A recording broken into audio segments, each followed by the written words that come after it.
पोथी पढ़ी पढ़ी जग मुआ, पंडित भया न कोय, ढाई आखर प्रेम का, पढ़े सो पंडित होए। कितना सुंदर लिखा है ना किसी ने ये दोहा, कि पोथी मतलब किताबें, धार्मिक किताबें या और भी ज्ञान की किताबें, उनको पढ़ने से कोई पंडित नहीं हो जाता, मतलब कोई विद्वान नहीं हो जाता। पंडित तो वो है जिसने इस जीवन को पढ़ लिया। ढाई आखर प्रेम का मतलब जो इस जीवन के जो रहस्य को है उसको समझने की कोशिश कर रहा है और उसके बारे में जो जान गया वही पंडित है। बहुत ही कम पंक्तियों में जो ये बात कही है जिसने, उनके लिए, व्यक्तित्व के लिए ये बिल्कुल सटीक भी बैठती है, क्योंकि उन्होंने कोई किताबें नहीं पढ़ी, कोई बहुत ज्ञान की किताबें नहीं पढ़ी, वो निरक्षर थे, अनपढ़ थे। तो आज हम ऐसे व्यक्तित्व से रूबरू होते हैं, उनके प्रत्यक्ष होते हैं, जो स्वयं अनपढ़ हैं लेकिन उनको पढ़ा जाता है। ठीक है। हाँ, उनके जितने भी ये जो काव्यात्मक रचनाएं हम पढ़ते हैं, दोहे, साखी वगैरह, तो ये सब उनके शिष्यों ने संकलित किया। तो चलते हैं कबीर की साखियों की दुनिया में मेरे साथ। नमस्कार, सारिका मुंदड़ा। अब हम चलते हैं कबीर की साखियों की ओर। कबीर, जिन्हें हमारे भारतीय, अगर मैं बात करूं परंपरा में, तो प्रथम संत की उपाधि प्राप्त है। ये मूल रूप से संत हैं, कवि नहीं। पहली चीज, हम इनको यहाँ पढ़ते हैं कवि के रूप में, इनके पद्यात्मक जो काव्य हैं, दोहे पढ़ते हैं, साखी पढ़ते हैं, सबद पढ़ते हैं, रमेनी, अलग अलग हम पढ़ते हैं। और यहाँ तक कि हम कॉलेज में आगे भी इनके बारे में बहुत अध्ययन किया जाता है। लेकिन ये बहुत ही आश्चर्यचकित करने वाली बात है कि जिनको इतना पढ़ा जाता है वो काला अक्षर भैंस बराबर थे।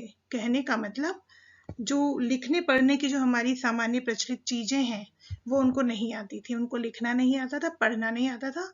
लेकिन हमें यहाँ ये बिल्कुल नहीं कहना चाह रही हूँ कि उनको ज्ञान नहीं था, उनको इतना ज्ञान था, इसीलिए हम उनको आज पढ़ते हैं हर जगह पर। ठीक है, तो आप उनका देख सकते हैं, एक चित्र मैंने यहाँ आपके सामने रखा है, और उनका जन्म और मृत्यु भी आपके सामने है। 1398 ईस्वी से और 1518 तक इनका, मतलब 120 साल की उम्र तक ये जिए हैं। और इस जीवन को इन्होंने बहुत किस तरीके से जीना चाहिए, हमारी गलत परंपराओं, गलत तरीके, गलत तौर तरीके, उन पर इन्होंने प्रहार किया है। चाहे वो किसी भी धर्म का व्यक्ति हो, जहाँ पे भी इन्होंने जो गलत देखा उस धर्म के बारे में उन्होंने उस चीज को बोला कि ये तुम गलत करते हो, इसको बंद कर दो। बहुत ही निर्भीक व्यक्ति थे ये, बहुत ही निर्भीक, निर्भय प्राणी। तो चलते हैं आगे।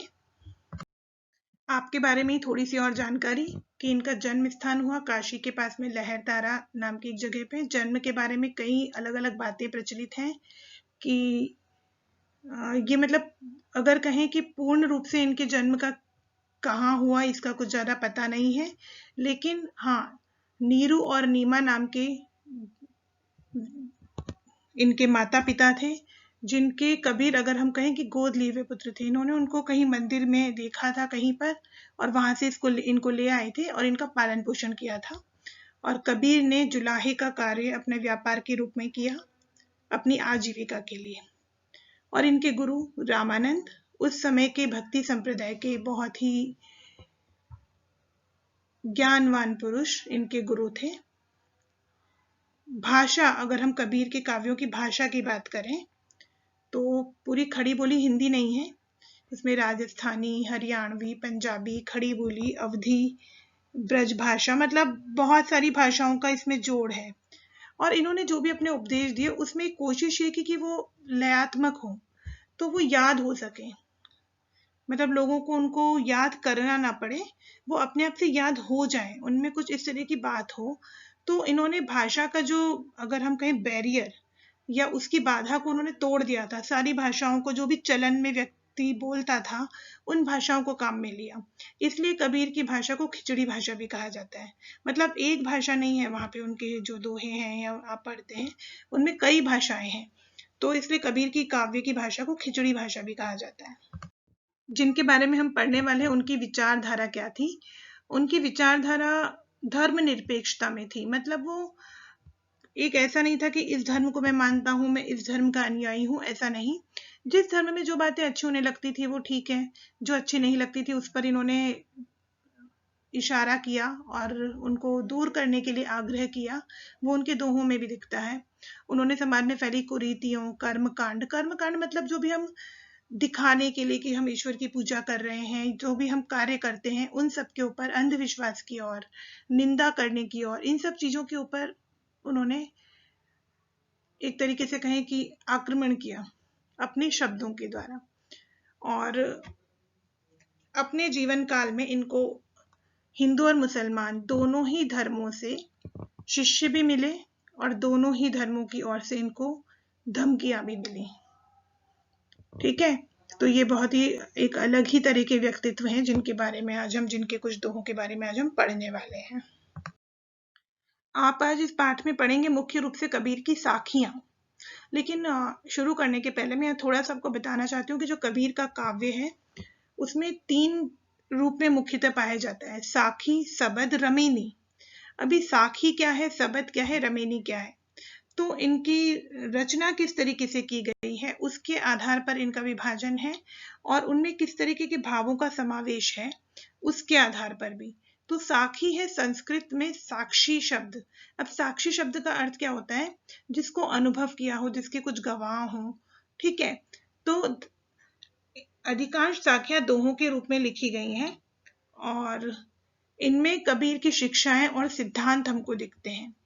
इसी तरीके से सबद जो है वो बिल्कुल गा सकते हैं हम उन पदों को, उस तरीके के हैं जिनमें संगीतात्मकता विद्यमान है, मतलब संगीत की लय पर इनको गाया जा सकता है सबद को।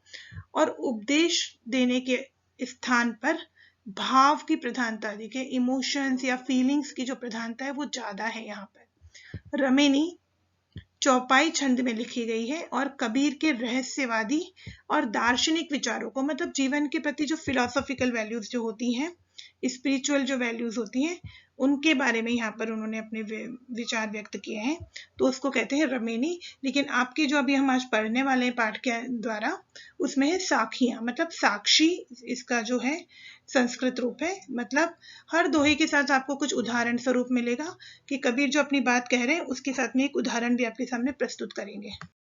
यह आपके पाठ है जिसमें 5 साखियां हैं यहाँ पर। ठीक है, कहाँ से लिया गया है, संत सुधा सार एक नाम की जो किताब है उसका कुछ ही, सिर्फ एक अंश भी नहीं, मतलब बहुत ही कम हिस्सा उसका। और इसका संकलन जो है आप देख सकते हैं सामने, नाम वियोगी हरि जी द्वारा किया गया है। तो पहली साखी की ओर चलते हैं। जाति न पूछो साधु की, पूछ लीजिए ज्ञान, मोल करो तरवार का, पड़ी रहन दो म्यान कबीरा, पड़ी रहन दो म्यान। कहने का मतलब यहाँ पे कबीर दास जी क्या कह रहे हैं, मैंने अर्थ भी यहाँ पर दिया है आपको, कि कोई सज्जन व्यक्ति, साधु मतलब सज्जन, जिसका चरित्र अच्छा है, जो प्रामाणिक रूप से आपको पता है कि एक सज्जन व्यक्ति है, उसकी कभी भी जाति पर गौर मत कीजिए, हमेशा उसके ज्ञान की ओर ध्यान दीजिए। और जिस प्रकार से अगर युद्ध करना पड़ता है अगर कभी, तो वो म्यान जो ऊपर का खोल है जिसमें कि तलवार रखी जाती है, उसका कोई मोल नहीं होता। किसकी जरूरत पड़ती है, तलवार में धार कितनी है इसकी जरूरत पड़ती है।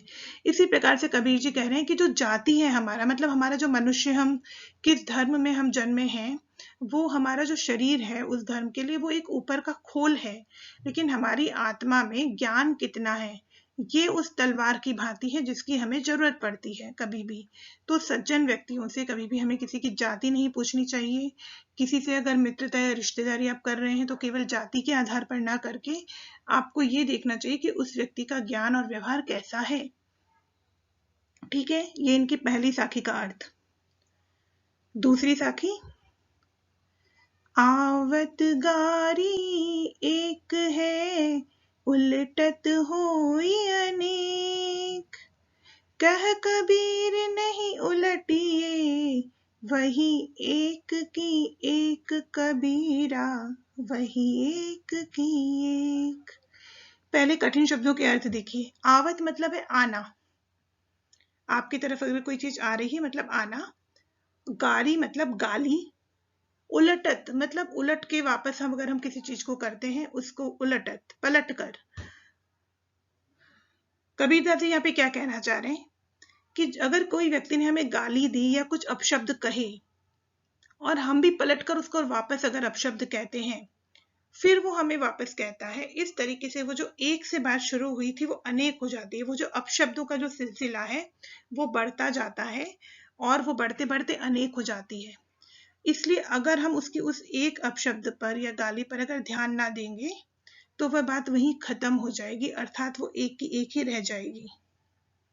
मतलब किसी व्यक्ति से अगर हमारी कुछ कहासुनी हो जाती है कभी, तो उस समय गुस्से की अवस्था में हमें उसको कुछ भी कहने से बचना चाहिए। कहीं ना कहीं कबीर हमें ये समझा रहे हैं कि शांति से अगर कोई बात है तो उसका शांति से समाधान करना चाहिए। आपस में अपशब्द कहने से कोई फायदा होने वाला नहीं है, बल्कि और ज्यादा एक तीखा संवाद ही होगा। ठीक है, अभी है तीसरी साखी जो आपकी किताब में है। माला तो कर में फिरे, जीभी फिरे मुख माही, मनवा तो दहु दिसी फिरे, यह तो सुमिरन नाहि कबीरा, यह तो सुमिरन नाहि।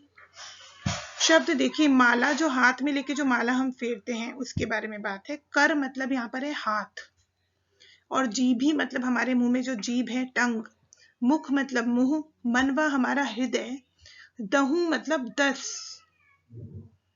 दिशि मतलब दिशा, सुमिरन मतलब ईश्वर का स्मरण, ईश्वर को याद करना। तो यहाँ पे कबीरदास जी क्या कह रहे हैं कि कोई भी व्यक्ति, जैसे आप अपने आसपास अगर सोचेंगे आपको कई उदाहरण मिल जाएंगे, अपने घर में भी मिल जाएंगे जुड़े हुए, जो भगवान की पूजा करते हैं और पूजा करने के लिए उन्होंने कुछ कुछ नियम बना रखे हैं कि माला करेंगे, मुंह में नाम लेंगे, भगवान का नाम मुंह से जपेंगे। ऐसा नहीं कि ये सब गलत है।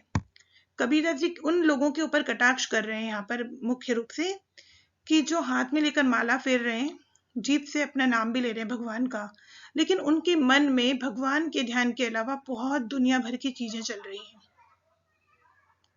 तो कबीरदास जी ऐसे लोगों के लिए कह रहे हैं कि ये जो तुम कर रहे हो ये ऊपर से जो दिखावा है।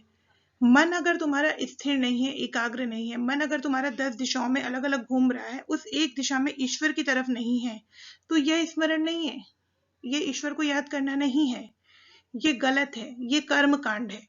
कर्म कांड मतलब ऊपर से दिखाना कि मैं ईश्वर का बहुत बड़ा भक्त हूँ, और मन में आप उनको बिल्कुल याद नहीं कर रहे हो। आप ऊपर से पूरी दुनिया को दिखाने के लिए कि हाँ वो बहुत माला फेरता है, वो बहुत भगवान का नाम, वो रोज मंदिर जाता है, लेकिन मंदिर में जाके वहां पे अगर बैठ के वो और लोगों की चुगलियां कर रहा है बैठ के, और भगवान के साथ में भगवान का नाम नहीं ले रहा मन से, तो क्या मंदिर जाना उसके लिए मतलब सही बात है कि मंदिर जाके वो भगवान की पूजा करे? नहीं, वो मंदिर जाना व्यर्थ है। तो कबीर ऐसे लोगों की और यहाँ पर कटाक्ष कर रहे हैं कि ये ईश्वर भक्ति नहीं कहलाती है। फिर अगला दोहा है, अगली साखी। कबीर घास ना नींदिए, जो पाँव तली होई, उड़ी पड़े जब आँखी में, खरी दुहेली होई कबीरा, खरी दुहेली होई। यहाँ पे कबीरदास जी क्या कह रहे हैं कि कभी भी हमें जीवन में किसी को भी छोटा समझकर उसका तिरस्कार, उसका अपमान नहीं करना चाहिए। और उसके लिए वो क्या उदाहरण दे रहे हैं कि घास का तिनका जो है वो अत्यंत छोटा होता है, मतलब हमारे पैरों के नीचे होता है ना।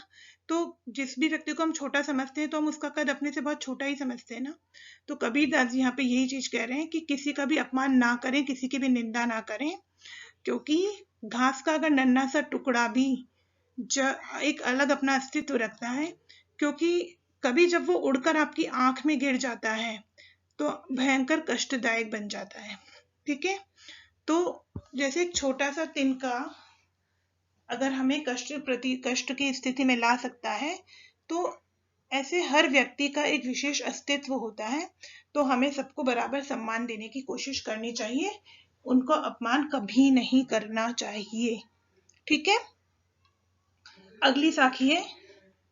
जग में बैरी कोई नहीं, जो मन शीतल होए, यह आपा तो डाल दे, दया करे सब कोई कबीरा, दया करे सब कोई।